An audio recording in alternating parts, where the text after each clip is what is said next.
With 2 weeks to go until the UFC serves up its next steaming pile of dogshit card, I figured it's a good time as any to highlight some of the slim and ridiculous pickings in the world of MMA news this week. So, in this flash installment, I'm going to be sharing my views on the Adesanya brush with the law, Bellator's inevitable takeover, which has been dragging on forever by the way, a 260-pound man beating up a discount Tate, and some fight news that I'm personally buzzing for. I'm going to throw in a quick Nate Diaz update as well. Why not? Sorry Bryce, but challenging O'Malley to a flat earth debate just didn't quite make the cut this week. I did actually have time to cover it, but, well, it's all really a little bit silly, isn't it?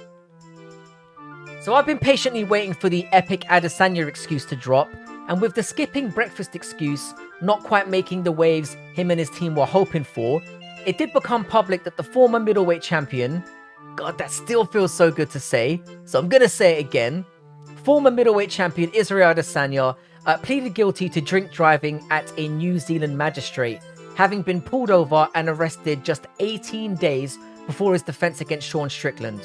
Now, there is a lot to unpack in this one, but I'm just going to try and skim over the highlights.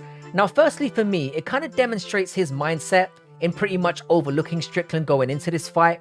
Now, while we don't really know how proud he was when he got behind the wheel, we can assume the circumstances were bad enough to get pulled over in the first place. Now, what he's doing getting lit roughly 2 weeks before a title fight is anyone's guess, but given how quickly he got on his high horse, calling out Jones before his series of public fuck-ups for this very same thing is somewhat ironic, and it means we can finally add Hypocrite to his long list of serious personality flaws. Let's be real, he's not going to be seeing any jail time, he's famous, but something tells me he might secretly enjoy being locked up with thirsty dudes anyway. I suspect given his sensitive nature, we're not going to be seeing him in the cage until all this is resolved, which reportedly is going to be in January when sentencing takes place. But how you choose to prepare for a fight is your own business. Hire an Uber driver or just get a driver if you're having an evening bevy before putting lives in danger, you little prick. Now, most of you will remember about 6 months ago, Nate Diaz was charged in New Orleans for choking out a Logan Paul lookalike and leaving him to fall back and land on the back of his coconut. Pretty brutally, I might add. Now, it's important to note here that despite reports he was found innocent of all wrongdoing, it's actually more accurate to say that it was the other party involved that opted to drop the charges. I smell a payout here. Now, I was quite vocal on Twitter about this incident when it happened. More spectators were split on whether it was self-defense or whether it was just Nate being Nate. Let's be real, it is more surprising when he doesn't get into some kind of silly altercation on a night out. It's kind of his thing. Nate does have a ridiculous amount of people dwelling inside his arsehole, and while I can be down using the tools at your disposal to negate what could have been a threat, it didn't look that way to me, but none of us were there. Allowing a man to land on the back of his head the way he did was outright fucked up, regardless of how few people would have actually missed this crackhead. Either way, a line can be drawn under this now, and hopefully lessons can be learned. Yeah, one president, Chatri, I'm not even going to attempt his surname, has confirmed that his company will not be pursuing a merger with Bellator, leaving the options even more limited. Yeah, no shit, why would they do that? It was a nice opportunity for him though, to keep one in Western headlines. Now, I'm quite interested in the development of all this for a few reasons. Firstly, the UFC stranglehold and effective monopoly is a problem for the sport in general. Healthy competition, as we know, leads to better market conditions for the fighters and spectators alike. We all saw what happened to professional wrestling when you kill your competition. It's been long rumored that a merger between Bellator and PFL is the most likely outcome. However, I have a few issues with that too. Bellator, let's just be real here, absolutely sucks. And PFL, while having some innovative and interesting ideas, I firmly feel that the smart cage is a direction that all promotions should be perspiring to get towards in order to help stamp out shitty judging. Also is a very poorly run and badly marketed organization as well. Combined, it just kind of feels like squashing two shit sandwiches into one shitty super sandwich.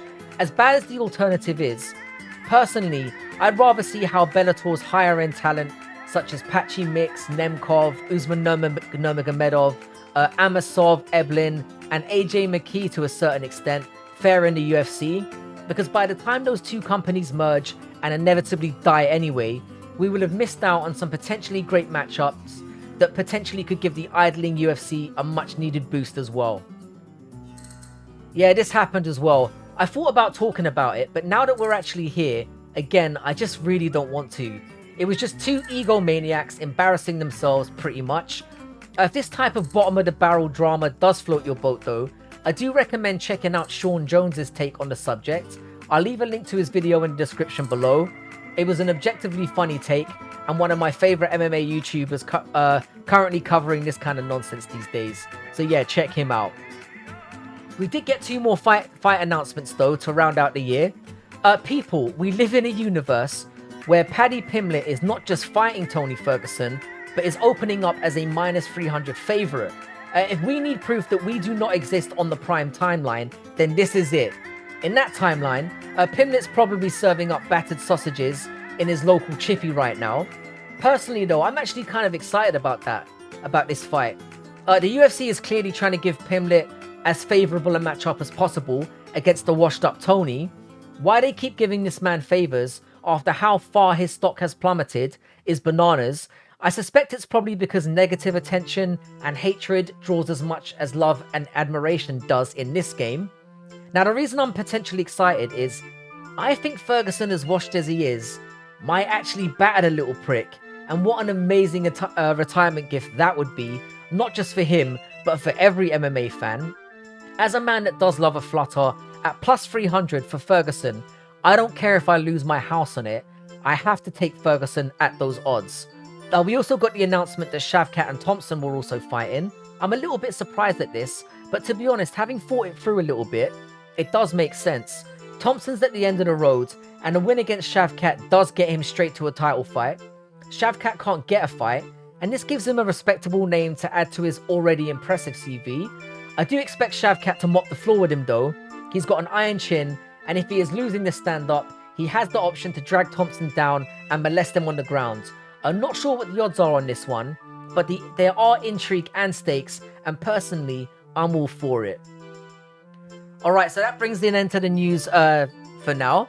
I'm going to be back in a couple of days with hopefully some more interesting shit to bring to you.